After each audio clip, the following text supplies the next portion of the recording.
You feel that tightness, don't you?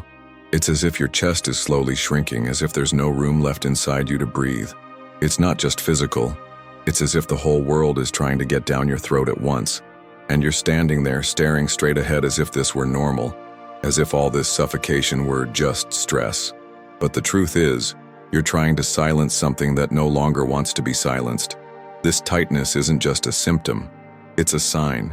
Imagine a fire, alarm going off in the middle of the night. Loud, annoying, impossible to ignore.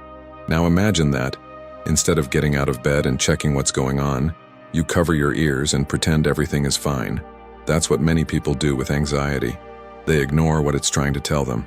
According to Jordan Peterson, physical symptoms like chest tightness are like symbols of the unconscious trying to break the silence of consciousness. It's the soul knocking at the door, and the more you ignore it, the louder it screams. Many people think that anxiety is a bodily error, a defect, a problem to be eliminated quickly. But Peterson would explain it differently. Anxiety is a symbolic language, and you need to learn to decipher what it is trying to say. And what is she saying? You've lost something. You've strayed too far from the truth. You're living far from what's real. This grip is like a whisper that becomes a scream, and this scream says, pay attention, now, or everything will fall apart. Maybe you've been living on autopilot for a long time, going to work, coming back, answering messages, smiling to please, while inside you're falling apart. No one sees it, right? And that's the cruelest part.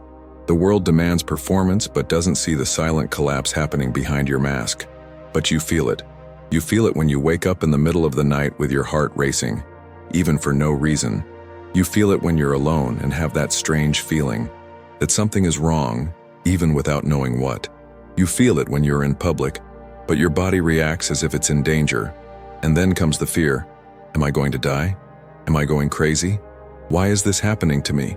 Peterson reminds us that these reactions are body's responses to unresolved internal chaos. It's as if your emotional structure is slowly crumbling from the inside because you've moved too far away from what you know you need to face. Anxiety is a sign that there is something out of alignment between your internal reality and your external life. And this misalignment doesn't happen overnight. It builds gradually.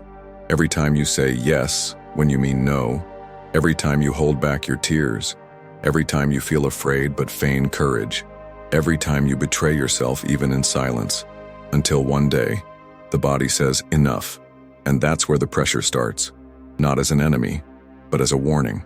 Jordan Peterson would say that anxiety is often the harbinger of a new birth, a necessary breakdown, the beginning of a transformation that only happens when the pain becomes too unbearable to ignore any longer. You're not going crazy. You're being called to the truth. This is the moment when you either face what is inside you, or it will devour you, and there is no middle ground. This tightness is your psychological red flag, and you need to listen to it. Don't immediately medicate it. Don't mask it. Listen to it, because it is there, in that discomfort that you hate so much, that the key to what you need to face lies. It's a question that silently torments those who suffer from anxiety. Why is this happening to me? And usually it comes laden with guilt, with judgment, with shame, as if feeling this pain were a character flaw, an unacceptable weakness. But what if it isn't? What if anxiety isn't a mistake, but a code? An advanced warning system your body and psyche have developed to try to protect you from a life that's drifting away from the truth? Jordan Peterson proposes something powerful. Psychological suffering is not random. He says, you suffer because there is a part of you that knows you are going in the wrong direction and is desperately trying to get you back. And this part is wise. It's more connected to your essence than the automatic version you interpret in your daily life. The problem is that you've learned to ignore it. From an early age, you were taught to adapt, to please, to perform, to hide your feelings. So when this part of you starts to rebel, you don't understand. You feel betrayed by your own body. But think about it. When was the last time you really listened to yourself? This anxiety that tightens you, that blocks you, that makes you doubt everything, is the way your system found to warn you that there is something deeply out of alignment with the way you are living. Maybe you're in a job you hate. Maybe you're in a relationship where you've canceled yourself out. Maybe you're surrounded by people, but completely alone inside. Perhaps you have completely abandoned your own values. Maybe you've never even stopped to ask yourself, what do I really want from life? Peterson points out that human beings suffer when lives outside the logos, outside the principle of truth, coherence, and responsibility. And anxiety is a precise reflection of this. It arises when you're far from internal order, when chaos begins to take hold in the small choices you avoid facing. You know it. Deep down, you've always known. You know that email you need to respond to but have been avoiding for weeks? That difficult conversation you put off every day? That plan you abandoned for fear of failure? Every little act of self-neglect feeds the anxiety monster. Jordan Peterson often says, you know exactly where you're lying, and your anxiety knows it too. The pain you feel is the fracture between the life you live and the life you should be building. So, yes, this is happening to you because you stopped listening to yourself, because you pushed your truths under the emotional rug, because you tried to become someone the world would accept, even if it meant abandoning who you really are. But here's the most important point. Anxiety isn't against you. It's trying to wake you up. She is uncomfortable, desperate, yes, but she is honest. She doesn't lie. She doesn't pretend. She doesn't mask it. It shows you that something is deeply wrong, so you can start doing something deeply right. This pain, this suffocation, this mental confusion, it's all part of a process that, if you allow it, can take you to the center of who you are. But first, you need to stop asking yourself, why is this happening to me as a victim? And start asking yourself, what am I doing that has disconnected me from myself? What do I need to face once and for all? That's when anxiety starts to change shape. She stops being an enemy and becomes a guide. Have you ever noticed how anxiety tends to show up in moments of silence?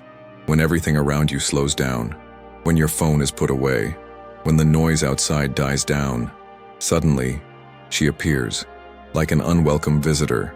But what is she really trying to say? According to Jordan Peterson, there is a brutal truth that few have the courage to admit.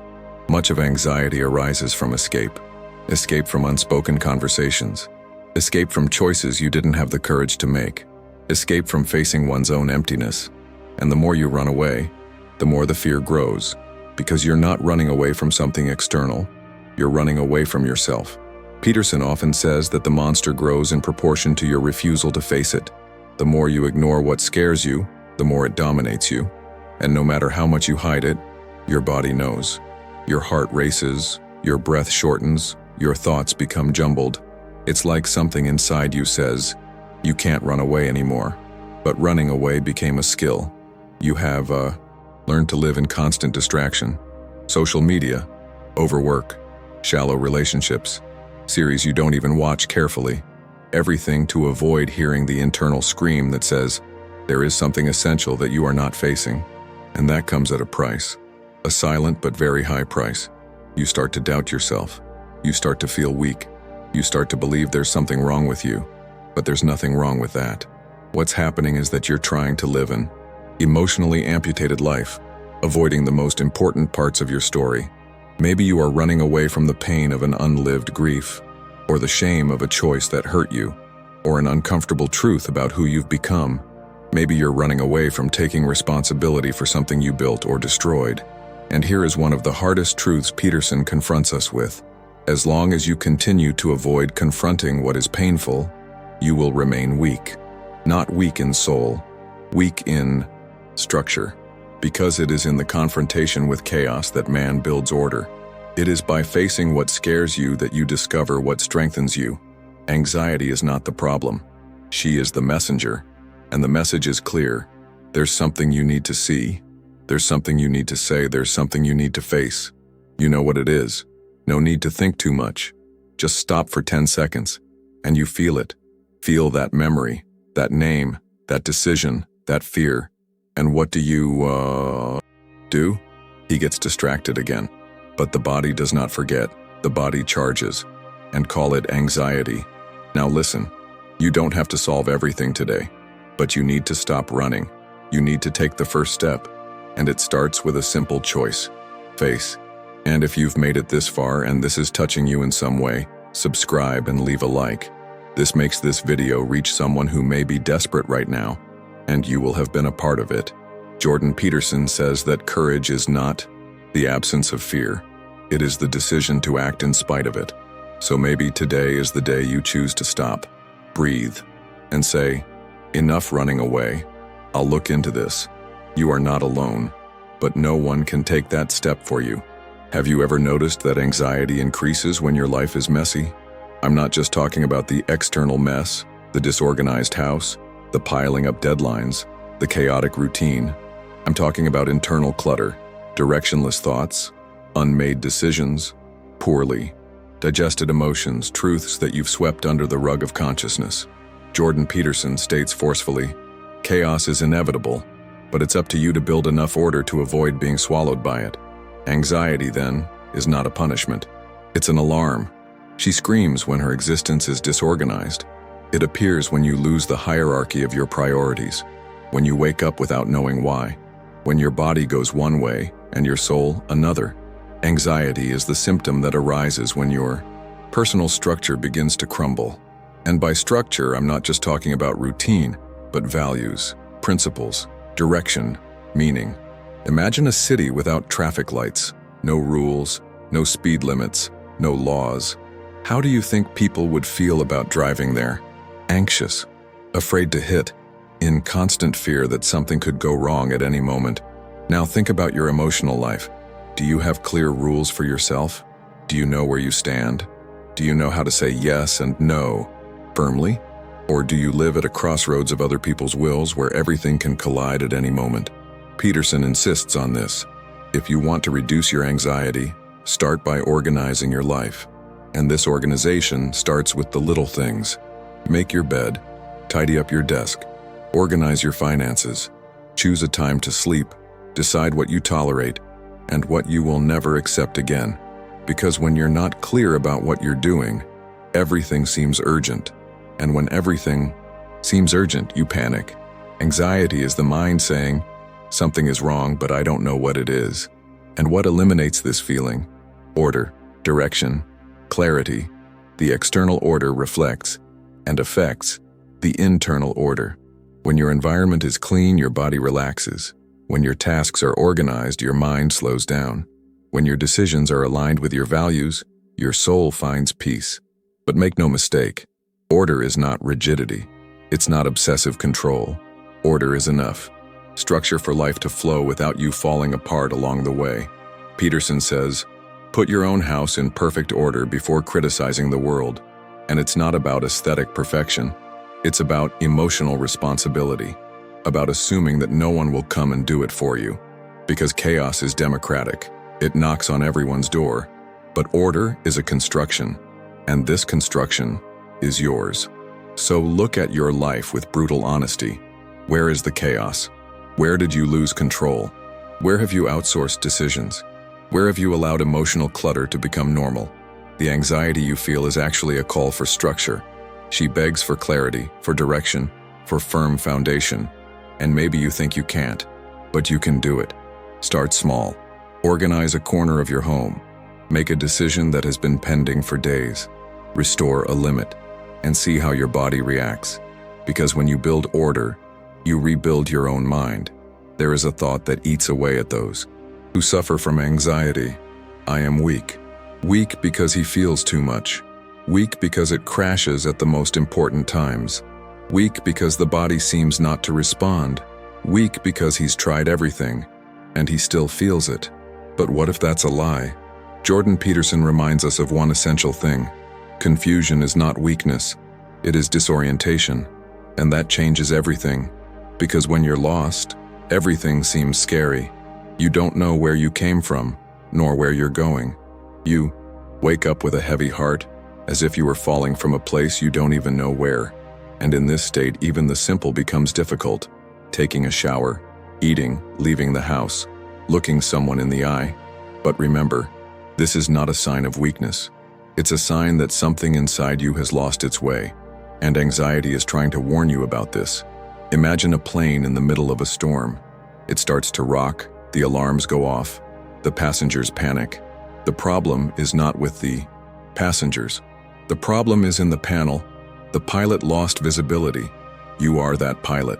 Your mind is the plane, and anxiety is the alarm that says, We are directionless. And what do? You often blame yourself. You compare yourself to others. You call yourself weak. But nobody sees what's going on in there. No one sees that you are struggling to keep the plane in the air without instruments. What is lacking is not strength. What is missing is clarity. Clarity about what you feel. Clarity about what you want.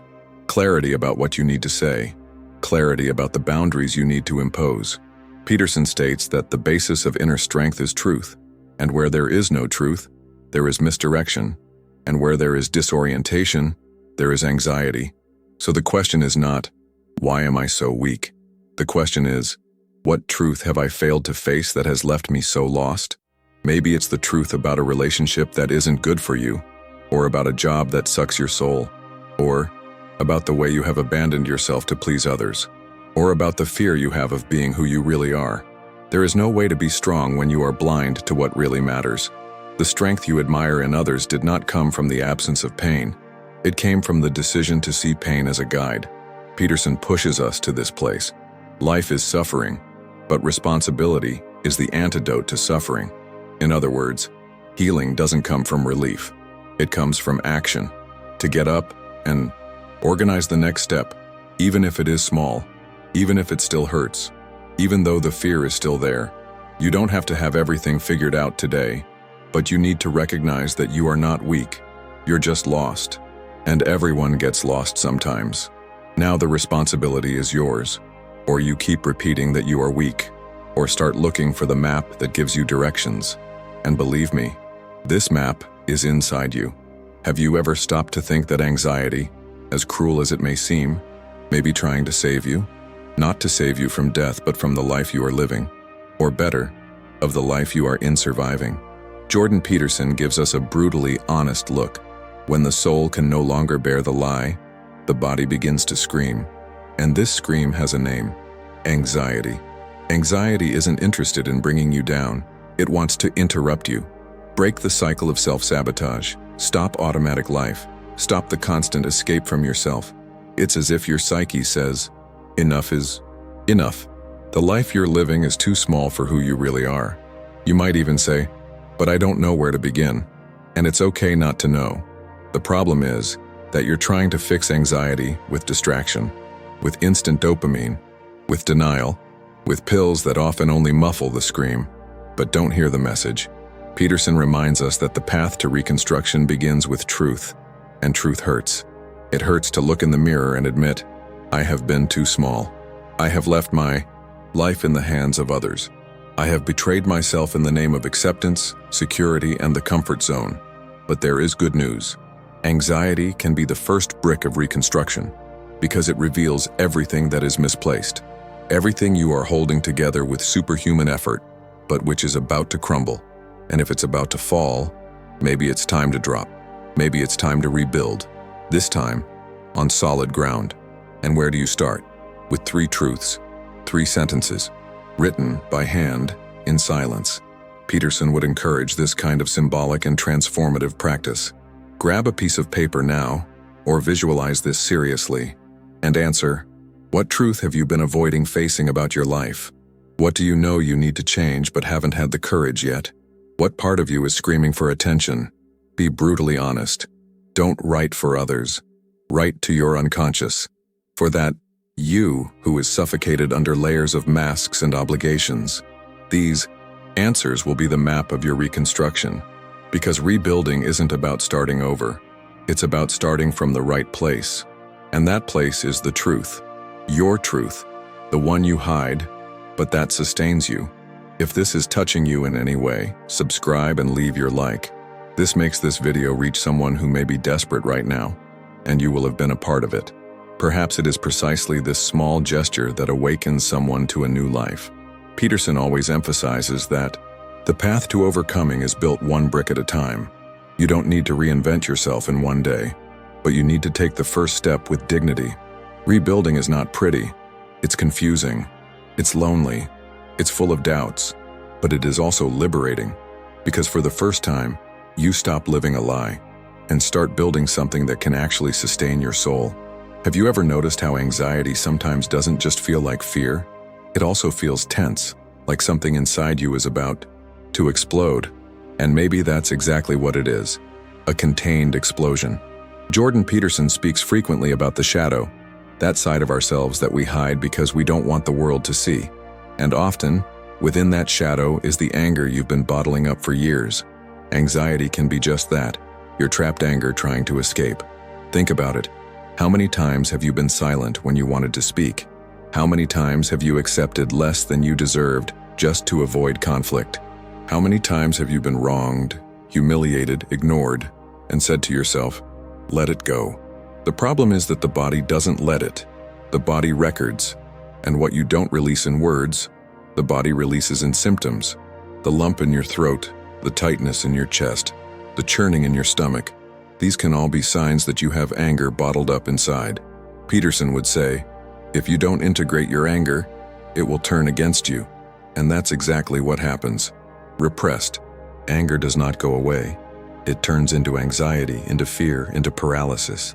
You become unable to say no, but you live with your heart racing from saying so many yeses that you never meant to say. Of course, many people are afraid of their own anger. Fear of being rejected, fear of getting hurt, fear of losing people. So instead of expressing it, you bury it. But when you bury it, you pay the price in anxiety attacks. Because anxiety is often anger asking for an outlet. And here comes a hard truth. You have the right to feel angry. You have the right to be outraged. You have the right to not accept what destroys you. Anger, when repressed, makes you sick. But when recognized, it can become transformative energy. Peterson emphasizes, well-directed aggression is courage. This means that anger doesn't have to be violence. It can be limiting. She can be a voice. It can be action. So maybe your anxiety is trying to tell you that you need to stop swallowing everything. You need to stop pretending it doesn't hurt. You need to stop smiling while inside you're bleeding. The practice here is simple yet powerful. Stop and write down, brutally honestly, everything you never said. It's not for sending. It's not for posting. It's for you, so that your body doesn't have to carry this weight in silence. Anxiety will decrease when you give your anger space to exist in a healthy way. When you learn to say, I don't accept that. I don't want that. This doesn't suit me anymore. And the more you avoid this confrontation, the more the anxiety grows. The more you bury it, the more suffocated you become. So instead of beating yourself up for feeling angry, start listening to what it's trying to say. Maybe the message is, you need to respect yourself more. You need to set boundaries. You need to get out of where you don't belong. It is not weakness to feel anger. Weakness is continuing to pretend you don't feel. Anxiety doesn't just arise from what you're experiencing now. It carries memories, fragments, old wounds that you never fully processed. It's as if your mind is a room full of stacked boxes, each containing memories you refuse to open. And guess what? These boxes don't disappear. They weigh, they tighten, they turn into crises. Jordan Peterson teaches something fundamental. If you don't organize your own history, it will organize you. And usually when your story isn't organized, what it organizes is chaos. How many times have you caught yourself overreacting to something small? A silly comment, an unanswered message, a dirty look.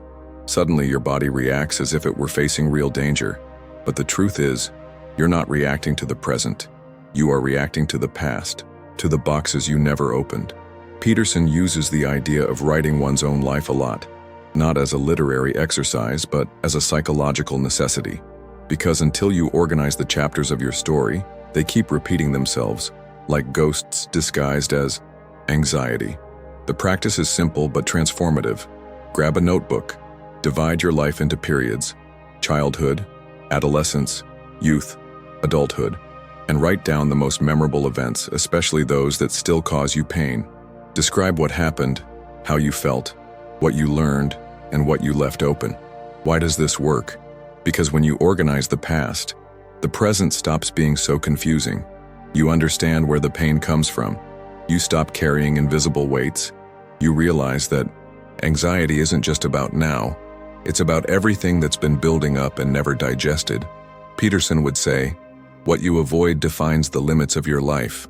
And when you avoid looking at your history, you become a hostage to it. Organizing your own story is taking ownership of your own destiny. It is to say, I know where I came from. I know what happened to me, but I won't let it paralyze me. This does not mean reliving the pain to suffer again. It means giving her a place. Put each event on a shelf instead of leaving them scattered across the floor of your mind, tripping you up all the time. Think about it. Maybe your anxiety is just the mess of your narrative crying out for order. Perhaps every crisis is a cry from the past saying, organize me, understand me, close me. You might even be afraid to touch these boxes, but ignoring them costs more. It costs peace. It costs clarity. It costs presence. When you organize your story, something extraordinary happens. You start to feel like you have ground. You begin to realize that you are not lost. You begin to reconcile with parts of yourself that were forgotten. And then the anxiety loses strength, because you no longer need to be reminded all the time of what you didn't want to face. Jordan Peterson emphasizes that taking responsibility for one's own narrative is one of the most liberating steps anyone can take. And maybe that's what your anxiety is asking for. May you stop running away from your own story. May you stop living as if you had never passed, that you assume it exists, but that it doesn't have to define your future.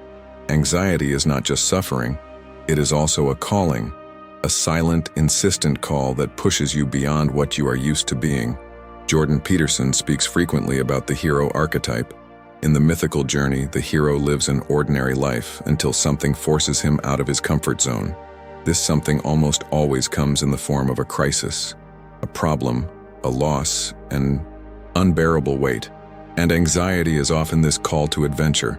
You feel it in your chest, you feel it in your stomach, you feel it in your trembling hands. Everything about you seems to scream, you can't live like this anymore. And this isn't just pain, this is a summons, Peterson would say. Life is not about avoiding suffering, but about facing it in ways that give it meaning. The problem is that instead of listening to the call, many choose to run away, escape to distractions, escape to destructive habits, run away to excuses. But the more you run, the louder the call screams. Anxiety is not telling you that you are weak. She's telling you that you need to grow up, that you need to move out of emotional childhood, where everything is safe and predictable, and move towards maturity, where there is risk, responsibility, and purpose. Growth is never comfortable. It demands loss. It requires you to leave behind versions of yourself that no longer serve you. And it hurts, but it also liberates. You might think your anxiety is a curse, but what if she is actually a strict teacher? A stern but fair teacher who is telling you, you are living below your potential. Stand up. Peterson insists that every crisis can be the beginning of a transformation, and anxiety can be your initiation. It can be the gate that separates you from ordinary life and meaningful life. The call is not easy to hear, but he is there, and you know it. Because every time you feel suffocated, every time you think you're going to fall apart, a part of you also realizes, I need to change, I need to grow, I can't live this way anymore. And that's where you have a choice. Or you keep trying to silence the call, and the anxiety only grows. Or you accept the mission and begin the path of growth. And if this is making sense to you, subscribe and leave your like. This might make this video reach someone who is at rock bottom right now, and you will have been part of the transformation of another life, not just your own. Peterson always reminds us, the weight you carry can crush you, but it can also transform you into someone who can carry the world. Your anxiety is that weight, and you have two options. Let her destroy you, or allow it to forge a new version of itself. You are not being punished. You are being summoned, called to become greater, braver, truer. And that only happens when you accept the call. Throughout this journey, we have seen anxiety as our enemy, a burden, a suffocation, a constant threat. But what if, in fact, she is an ally? Not in the comfortable sense of the word, but in the truest sense possible. Jordan Peterson reminds us, truth is not what comforts you, it is what strengthens you. Anxiety, in this sense, is one of the hardest but also most powerful truths you can face. She doesn't appear to destroy you. She appears to wake you up. Every tightness in your chest is a reminder that something needs to change. Every crisis is a call for you to reconnect with your real life. Every symptom is a call for responsibility. You can keep trying to silence these signals. You can cover your ears, bury yourself in distractions, seek immediate relief. But sooner or later, the truth comes back, and it always hits harder. The time has come to listen, to look in the mirror and ask, what have I been running from? What inside me is asking for a voice? What do I need to organize so that my life has order and purpose again? Peterson is relentless in stating that ignoring chaos only increases suffering. And you already know this firsthand, because every time you postpone, the anxiety grows. Every time you lie to yourself, the suffocation increases. Every time you pretend, your body takes its toll. Listening to your anxiety doesn't mean accepting it as fate. It means deciphering it as a message. She is saying, you need to be honest. You need to take a stand. You need to take charge of your life. And taking charge of life is not a pretty speech. It's action. It's getting out of bed and tidying up what's disorganized. It's telling the truth you're afraid to tell. It's cutting off relationships that destroy you. It's making choices you've always put off. Yes, it hurts. Yes, it's scary. But it also liberates. Because what paralyzes you is not anxiety itself. It's the lie that you can't handle it. Peterson insists, you have no idea what you are capable of enduring. And perhaps this is the greatest lesson that anxiety can bring. You are stronger than you think. You can endure chaos and turn it into order. You can embrace fear and turn it into courage. You can hear the scream within and turn it into direction. But that only happens when you decide to stop running. And that decision is yours. Not from the therapist, not from the family, not from those who love you. It's yours. Today could be the day you change the way you look at anxiety. From enemy to guide. From sentence to calling. Weighty for purpose. And if this video is helping you see that, subscribe and leave your like. This simple gesture can convey this message to someone who is on edge right now, and you will have been part of the salvation of another life. Now, listen carefully. Anxiety doesn't want to destroy you. She wants you to grow up. She wants you to live according to the truth. She wants you to take responsibility for your own destiny. The time has come. Not tomorrow, not next week. Today. Because today, you stop running away. Today you listen. Today you change.